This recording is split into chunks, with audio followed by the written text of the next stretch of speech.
I'm Fatima. Welcome to The Fact.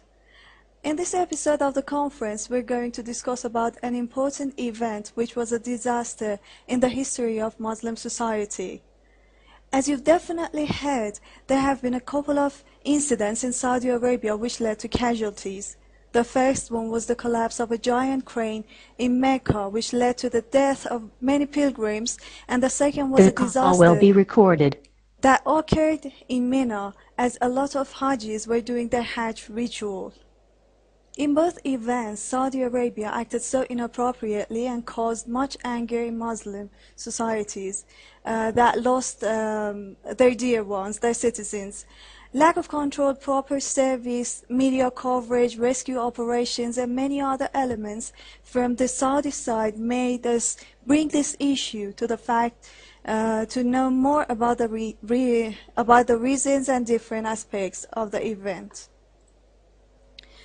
Well, I'm going to ask Mr. Hossein Dirani first.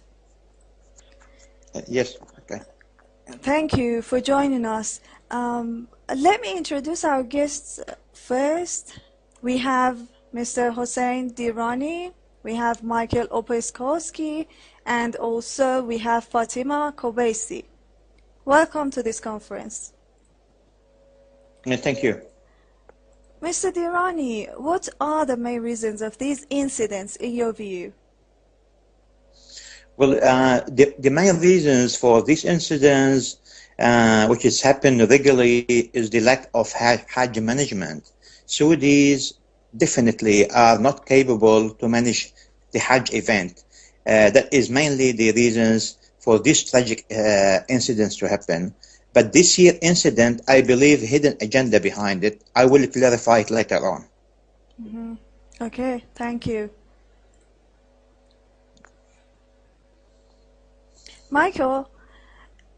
Yes, I think I fully agree what the brother just said, but I would like to underline it even more in more harsh words. The Saudi ruling circles are not only not capable, but of doing this big event, but they are not willing to keep a neutral position, and they have all in theory they have all the technical possibilities to do so, but they are not willing so, because they are themselves in a deep crisis due to the war of aggression against our Yemeni brothers, due to the internal repression, and to be frank, the ruling Saud family is like an occupation force over the holy sites of Islam, and I think something should be done and cannot be tolerated for the future, in my opinion. Thank you, Michael. Saudis have not accepted any responsibility for both incidents. What is your idea about this? Are you asking me? Yes, Michael, thank you. They are fully responsible. Number one, they organized the provocations, and therefore I agree what the brother said about the hidden agenda in advance. I just give you one example. They have the highest uh, developed technology how to filter the pilgrims to who are Iranians, who are Yemeni, who are whatever. Right. And the technology is coming from Germany, from Siemens company and three other companies. And there is a software that is highly specialized on oppression. And the German government knows this. They know the character of the infidel Saudi Takfiri state, but they gave the green light to export this technology. And now this technology was definitely not responsible for what happened. It is the full responsibility of the Saudi state and the Al Saud family. Thank you. As you might know, after the starting moments of the incident of Mina, which ended up in the death and injury of thousands of people, Saudis didn't let other rescue teams such as Iranian Red Crescent to help, and also they didn't do much in order to save people. What do you think the reason was? Was it just the lack of rescue teams, or it was the lack of proficiency, or any other reasons? Well, I think if access was denied, it definitely wasn't a lack of rescue teams, right? Mm-hmm. Look, I think it's pretty simple, and I think we'll all agree here that Saudi Arabia doesn't have a great record as far as human rights is concerned. They're not particularly remorseful to their own people. They're not, they don't conduct themselves morally with the rest of the world. They engage in alliances that are ultimately negative for the Muslim world. So I don't think it's far-fetched that they would have possibly not cared. Like, this is, I mean, you're talking about a country that when the crane fell, what did they say it was? They said it was doing sajda for, right. In the house of God. What kind of response is that? To be unable to take responsibility and say, we could have done something better. We could have prevented the death of Muslims from all around the world. To be unable to say that is just, I mean, it's very problematic. Whether or not it was deliberate, or, maybe they took a